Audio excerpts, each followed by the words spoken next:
So taking in that into consideration, how they do random control trials, and we all those of us who are dealing with the uh, the education process of getting our certification, our degrees, what have you, we have to go and we study these random control trials, which in Western medicine they put so much stock into it.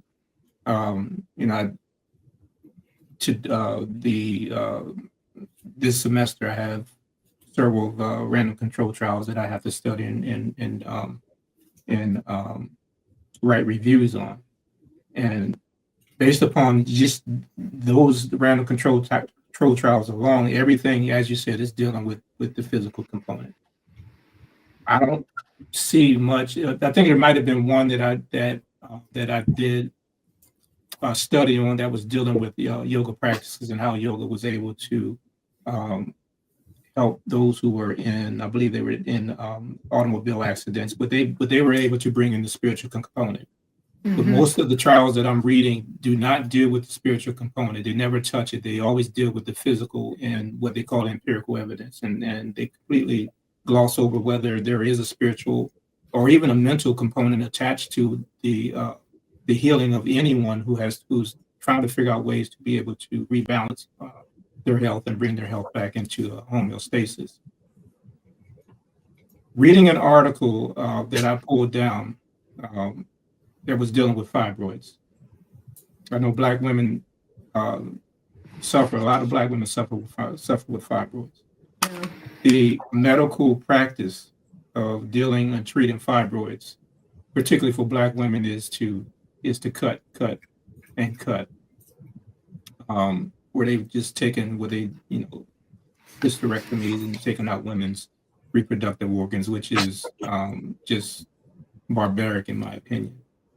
They don't ever touch the spiritual and the mental component of why these fibroids, why black women have so many fibroids or suffering from fibroids the way they do. Uh, Asking you both here, is there a spiritual component that Mm. creates those conditions in the reproductive organs of black women? So I see I'm going first every time, so I'll just go ahead and go first. Deference. So, one of the beauties of energetic medicine is that it is at the pinnacle Let me of stop you. the. Let me interrupt you just 1 second. For the audience who are listening to me, may not know what energetic medicine is. So if do you Oh, mind if you can explain what energetic not at medicine is? all. So, energetic medicine, you mentioned yoga, acupuncture, meditation, Hmm. um, different types of herbalism. Hmm. So there it is any modality that deals with the internal psyche, consciousness, and spirit of the person first. Okay. And so the at the top, if you think of our being as a pyramid, then at the Hmm. top of the pyramid is energy. And then as you go down, the next densest energy is emotions, then the mental energy, and then the most dense energy is the physical, excuse me, energy. So the beauty of that is if you can treat at the top, the closer you get to the top, the more profound and broad the impact you're going to have on the physical. So acupuncture is a modality that works with a person's energy. Hmm. And it uses a lot of words that sound like physical medicine words. Like, for instance, it uses the word blood, but it's not talking about the actual blood that's flowing through our veins. It's talking about the energetic matrix that creates blood.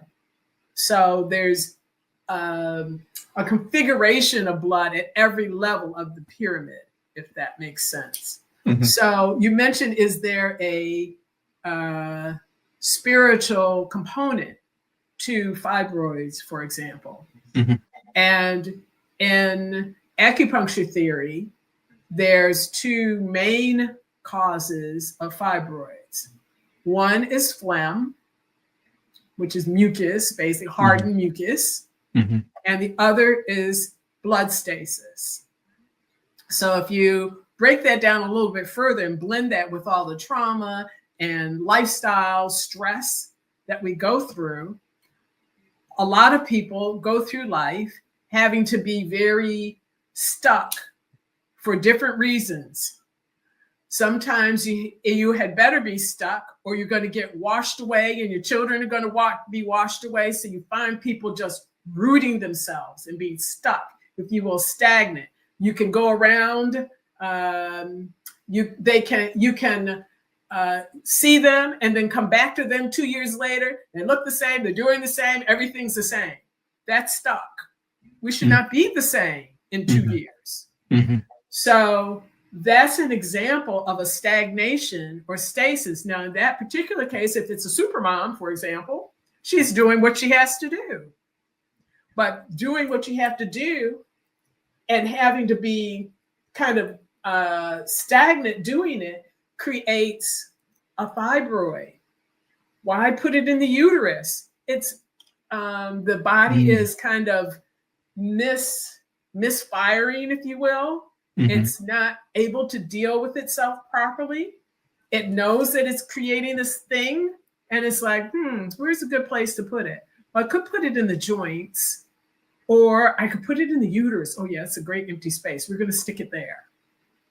And the same thing with phlegm. So let me not let things completely off the hook. A lot of it is diet, but a lot of our diet is still, you're worrying, and so people are eating, having cravings and all of that sort of thing. So it's kind of all one thing mixed together. But going back to the fibroids, during life, there's a lot of things that are irritating. There's a lot of things that are tough and hard to move around. So what helps things to glide? Mucus, And so on an energetic level, that type of lifestyle, having a hard time, the mucus can help it to move. So what does a person end up doing on a physical level? They end up eating a lot of stuff that creates mucus. Yeah. Because it's all, whatever happens up on the energetic level, you can trace it all the way down to the physical level.